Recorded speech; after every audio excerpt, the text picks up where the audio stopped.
Good morning बच्चों। हमने last turn पे साइनोबैक्टीरिया का सामान्य परिचय और साइनोबैक्टीरिया की इकोनॉमिक इम्पोर्टेंस पढ़ी थी। आज हम साइनोबैक्टीरिया के आपके सिलेबस में दो उदाहरण दे रखे हैं जो आपको पढ़ने हैं। एक है नॉस्टॉक और दूसरा है ऑसिलेटोरिया। तो आज जो हम पढ़ेंगे वो है नॉस्टॉक। नॉस्टॉक की हम संरचना पढ़ेंगे, उसमें जनन पढ़ेंगे, उसमें क्या स्पेशलिटी पाई जाती, क्या विशेषता पाई जाती है वह पढ़ेंगे।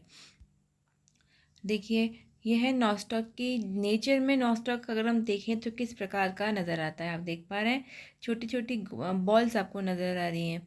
तो ये इस प्रकार से छोटी छोटी बॉल्स के रूप में नज़र आता है नॉस्टॉक नेचर में। क्लासिफिकेशन की हम बात करें तो इसका किंगडम है प्रोकैरियोटा है मोनेरा जिसे हम कहते हैं, क्योंकि आप जानते हैं कि मोनेरा में सारे के सारे प्रोकैरियोट्स आते हैं। बाकी जो चार किंगडम अगर हम वाइट एगर की बात करें तो उसमें यूकैरियोट्स आते हैं। डिवीजन है साइनोफाइटा, क्लास है साइनोफाइसी, ऑर्डर है नॉस्टोकेल्स, फैमिली है नॉस्टोकेसी और जीनस है नॉस्टॉक। तो ये है इसका क्लासिफिकेशन। हैबिट या हम इसके आवास की बात करें कि यह कहाँ पाया जाता है, they are found in aquatic और टेरेस्ट्रियल हैबिटेट। ये जलीय अथवा स्थलीय आवास में पाया जाता है। जलीय आवास की हम बात करें तो अधिकांशतया यह फ्रेश वाटर या स्वच्छ जल में या मीठे पानी में पाया जाता है। कुछ स्पीशीज़ हैं जो मरीन भी पाई जाती है, पर अधिकांशतया यह स्वच्छ जल में ही फ्रेश वाटर में पाया जाता है। और जो जल में पाया जाने वाला जो नॉस्टॉक होता है, यह फ्री फ्लोटिंग होता है, मतलब ये मुक्त प्लवी, जो मुक्त रूप से जल के ऊपर तैर सकते हैं वैसे होते हैं। और ये स्मॉल बॉल्स जो मैंने आपको पिक्चर में दिखाया था, छोटी छोटी बॉल्स जैसा नज़र आता है।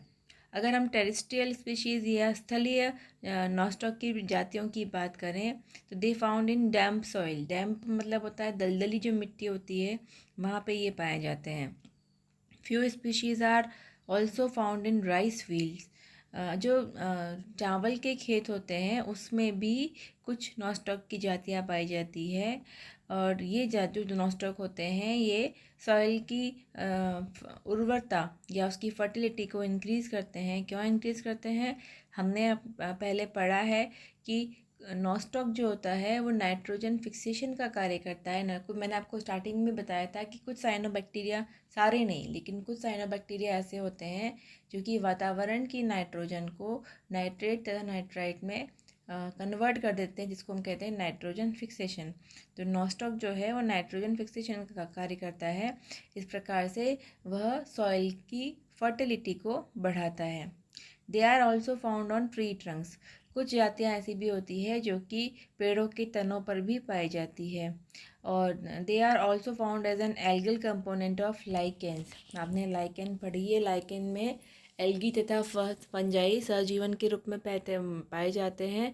तो वहाँ पे जो एल्गल पार्ट होता है या शैवाल वाला भाग होता है लाइकेन का, वहाँ नॉस्टॉक पाया जाता है अधिकांशतः। इसके अतिरिक्त एंथोसिरोस जो हमने ब्रायोफाइट पढ़ा है, उसमें भी ये पाया जाता है एंडोसिम्बाइंट के रूप में। आप एंथोसिरोस पढ़ेंगे तो उसमें आप देखेंगे कि उसमें जो एल्गी सहजीवन के रूप में पाई जाती है। तो ये कौन होता है? नॉस्टॉक होता है। मैं आपको पहले ही बता चुकी हूँ कि ये एक प्रोकैरियोटिक सजीव है, तो इसी कारण इसको हम बैक्टीरिया में भी रखते हैं।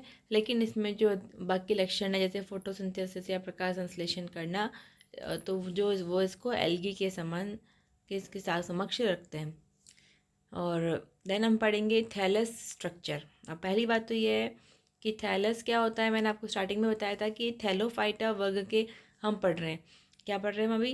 पहले हमने पढ़ा था माइक्रोब्स एंड थैलोफाइट्स। तो थैलस का मतलब होता है कि जो यदि पादप शरीर या सजीव का शरीर जड़ तना तथा पत्ती में विभेदित नहीं होता तो उसे हम कहते हैं थैलस। यहाँ पे लिखा है thalli are present in the form of colony. अब यहाँ पे मैंने थैलाई लिखा है तो बेटा सिर्फ अंतर वही है कि थैलस एक वचन है, थैलाई बहुवचन है। जैसे बैक्टीरिया एक वचन होता है और मतलब सब हाँ बैक्टीरिया में तो वही रहेगा, बट मैंने आपको पहले कई ऐसे एग्जाम्पल दिए थे जहाँ पे सिर्फ एक वचन और बहुवचन का अंतर होता है थैलस और थैलाई में। Ball like colony is enveloped by a gelatinous sheath. मैं आपको स्टार्टिंग में बता चुकी हूँ कि इसकी आप देख रहे हैं कॉलोनी कि ये नॉस्टॉक की कॉलोनी है जो किसके ऊपर की एक जिलेटिन की बनी हुई शीट पाई जाती है, जो कि अपनी पूरी नॉस्टॉक की कॉलोनी को कवर करके रखता है। बॉल्स आर ग्रीनिश और ब्लूइश ग्रीन इन कलर।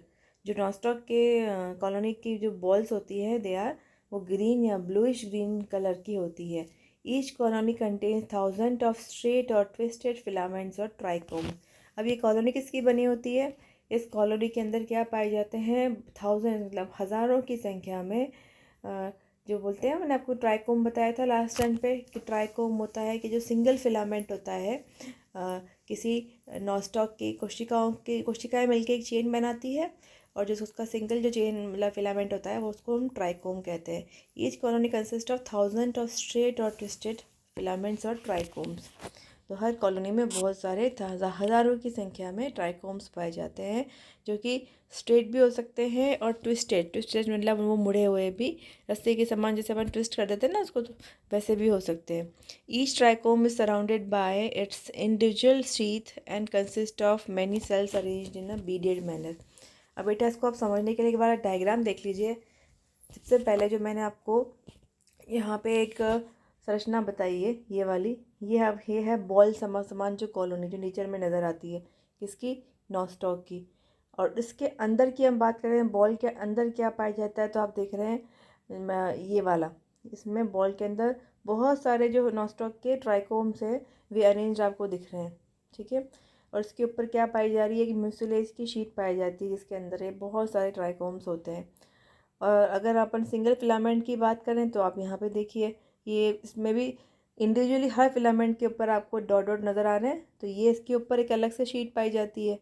और यहाँ पे बीच में हेटेरोसिस्ट पाई जाती है। हेटेरोसिस्ट में पोलर नोड्यूल्स पाए जाते हैं। एकाइनिड्स एक प्रकार का बताऊंगी मैं आगे कि इसमें एकाइनिड्स पाए जाते हैं जो कि एसेक्सुअल रिप्रोडक्शन में काम में आते हैं। और साइनोफाइसियन ग्रैन्यूल्स वगैरह ये तो आपको पता ही है। तो ये है एक परफेक्ट डायग्राम है किसका?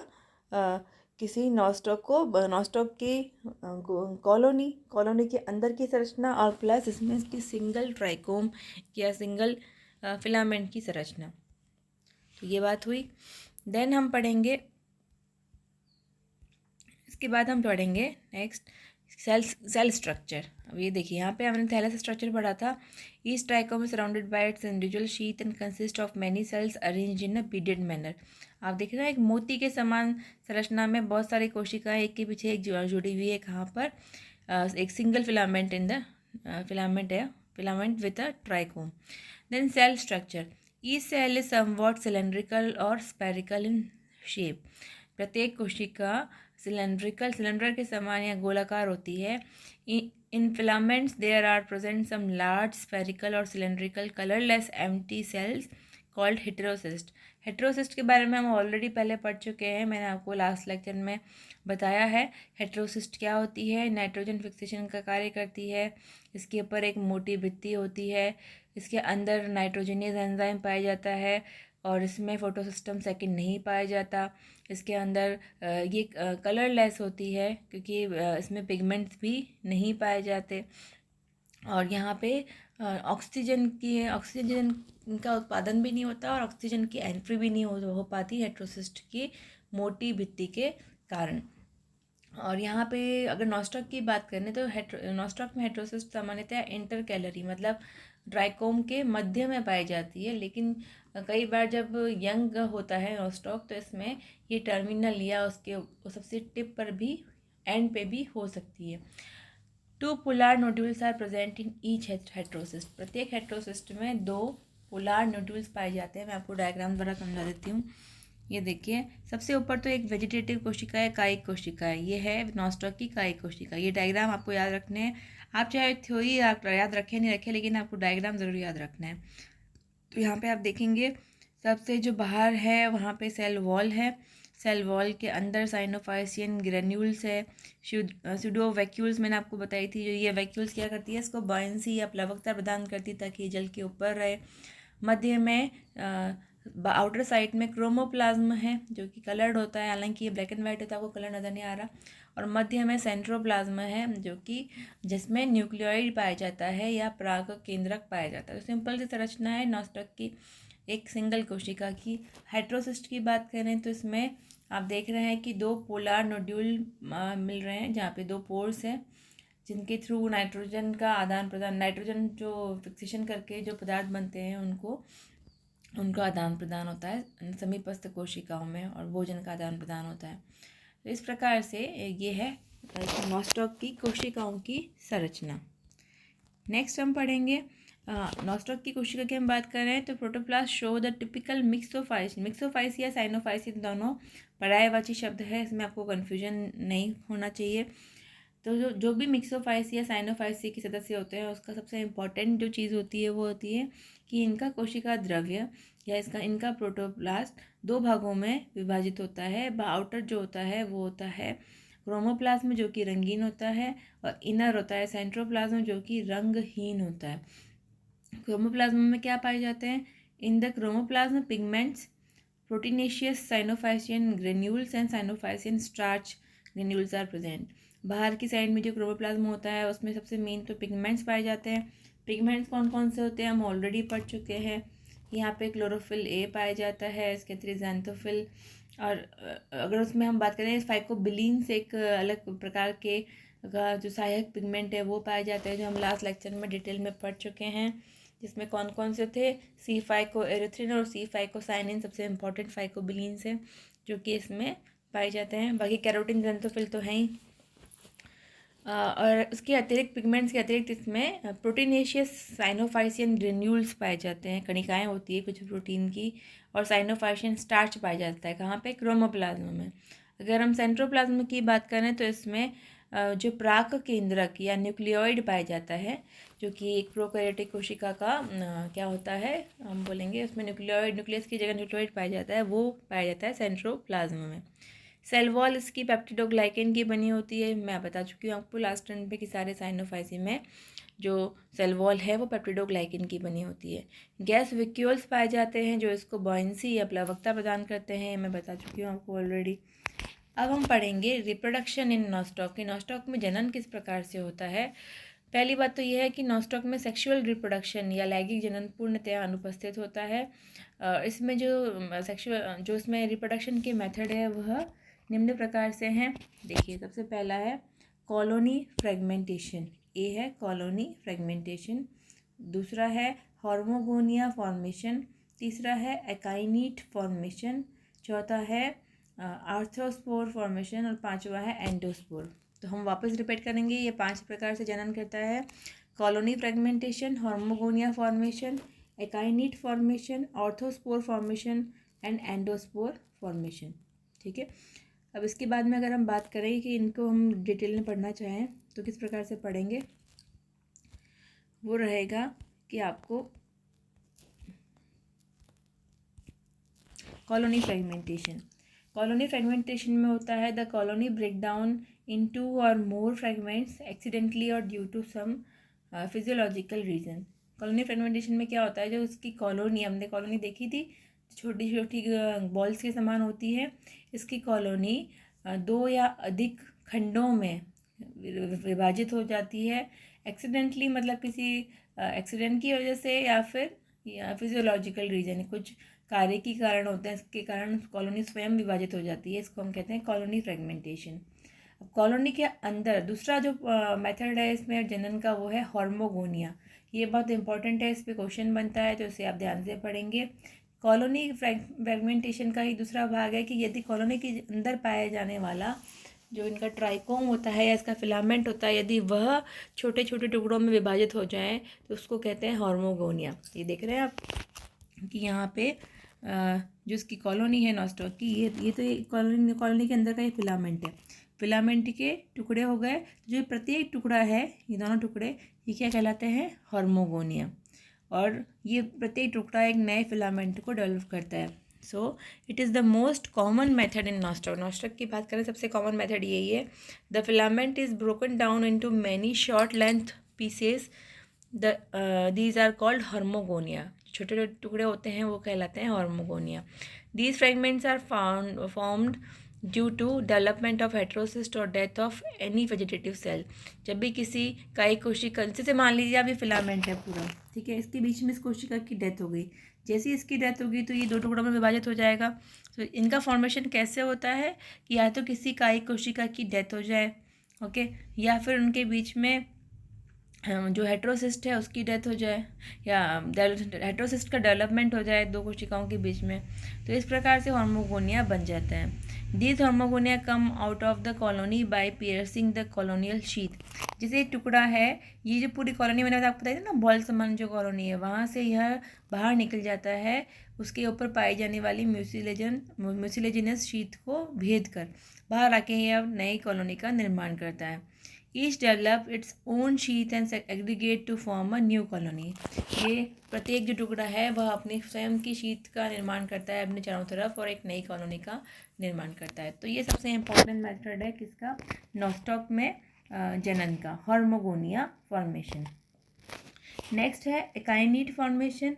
These are called resting spores. इनको हम रेस्टिंग स्पोर्स कहते हैं। रेस्टिंग मतलब समझ रहे हैं कि सुप्त बीजाणु की जो कि रेस्ट का कार्य करते हैं, मतलब ये फिजियोलॉजिकली एक्टिव नहीं होते, ये सुप्त होते हैं। अ वेजिटेटिव सेल एनलार्ज, कैसे बनते हैं ये, कोई भी कार्य कोशिका आकार में वृद्धि करती है and secret a thick wall around, और एक मोटी भित्ति का निर्माण करती है अपने चारों तरफ। Then stores a large amount of food and function as akinete. ये सबसे इम्पोर्टेंट है। मोटी भित्ति तो हेट्रोसिस भी बनाती है, परंतु यहाँ पर यह है कि ये बहुत अधिक मात्रा में भोजन का संग्रह कर लेते हैं, और जिसे हम कहते हैं akinete. They are usually present adjacent to heterocyst. सामान्यतः यह हेट्रोसिस्ट के आसपास बिल्कुल पास में पाए जाते हैं। ये अकेले भी पाए जाते हैं और नॉर्मली यह चेन्स के रूप में पाए जाते हैं। They help plant during the unfavourable condition. जब भी कोई अनफेवरेबल कंडीशन या प्रतिकूल परिस्थिति आती है तो ये जो प्लांट है उसकी सहायता करते हैं। When condition became favorable, these acarinids release their content through a pore and that germinate into a new filament। तो जब भी परिस्थितियाँ अनुकूल होती है तो ये एकाइनिड जर्मिनेट करते हैं और नए जो नॉस्टॉक के फिलामेंट है उनका निर्माण करते हैं। तो ये एकाइनिड भी बहुत इम्पोर्टेंट इसमें जनन का तरीका है, किसमें, नॉस्टॉक में। देन हम पढ़ेंगे ऑर्थ्रोस्पोर। ऑर्थ्रोस्पोर भी एकाइनिट ही होते हैं, परंतु यदि एकाइनिट जब रेस्टिंग स्टेज में पड़े रहते हैं, मतलब जब वो रेस्टिंग स्टेज में होते हैं तब उनको हम ऑर्थ्रोस्पोर कहते हैं। जैसे अगर वो बन रहे हैं या फिर जब वो जर्मिनेट हो रहे हैं तो उन्हें हम एकाइनिट कहेंगे, लेकिन यदि वो लंबे टाइम तक रेस्टिंग स्टेज में पड़े हुए हैं तो उनको हम ऑर्थ्रोस्पोर भी कहते हैं। तो आप देख रहे हैं ये एकाइनिट किस प्रकार से जर्मिनेट करता है। ये एकाइनिट है, जर्मिनेशन ऑफ एकाइनिट और ऑर्थ्रोस्पोर। अब है एक और मेथड है एंडोस्पोर। एंडोस्पोर में क्या होता है कि ये कुछ नॉस्टॉक की जातियों में पाए जाते हैं, जैसे नॉस्टॉक माइक्रोस्कोपियम या नॉस्टॉक कम्युनी। इसमें जो हेट्रोसिस्ट पाई जाती है, हेट्रोसिस्ट में पाए जाने वाला कंटेंट डिवाइड करता है और स्पोर्स का निर्माण कर देता है। हेट्रोसिस्ट सामान्यतः नाइट्रोजन फिक्सेशन का कार्य करती है, पर कई बार हेट्रोसिस्ट के अंदर जो साइटोप्लाज्म है वो डिवाइड होके और उसमें बहुत सारे एंडोस्पोर्स बन जाते हैं, और ये जो स्पोर्स हैं वो रिलीज होके हैं वो के नए नॉस्टॉक के फिलामेंट का निर्माण करते हैं। तो एंडोस्पोर्स कहाँ बनते हैं, हेट्रोसिस्ट कोशिकाओं में। तो ये विभिन्न प्रकार के जो हमने 5 मेथड पढ़े थे रिप्रोडक्शन इन नॉस्टॉक में, वो हम पढ़ चुके हैं। इसके बाद में जो हम नेक्स्ट टॉपिक पढ़ेंगे वो है ऑसिलेटोरिया। मैं वापस बता देती हूँ कि नॉस्टॉक में जो अगर हम साइनोफाइसी पढ़ रहे हैं इसमें हेट्रोसिस्ट बहुत इंपॉर्टेंट है आपके लिए, हॉर्मोगोनिया बहुत इंपॉर्टेंट है, एकाइनिड्स बहुत इंपॉर्टेंट है। तो ये आपको बहुत अच्छे से याद करना है, और डायग्राम्स जो मैं आपको बता रही हूँ बहुत सिंपल से डायग्राम्स हैं, ये आपको याद करने हैं। नामांकित चित्र होने बहुत ज़रूरी होते हैं, और आप चाहें तो कलरफुल पेन्स भी काम में ले सकते हैं इनको और अधिक संख्या और अच्छे तरीके से प्रेजेंट करने के लिए। तो इस प्रकार से आपको ये डायग्राम और ये डायग्राम ये दोनों याद रखने हैं। आपको प्रैक्टिकल में भी नॉस्टॉक दिया जाता है, तो आप नॉस्टॉक माइक्रोस्कोप में भी देख सकते हैं जब भी आप प्रैक्टिकल कर पाएंगे। तो आज हम इतना ही पढ़ेंगे। नेक्स्ट लेक्चर में हम पढ़ेंगे ऑसिलेटोरिया। धन्यवाद।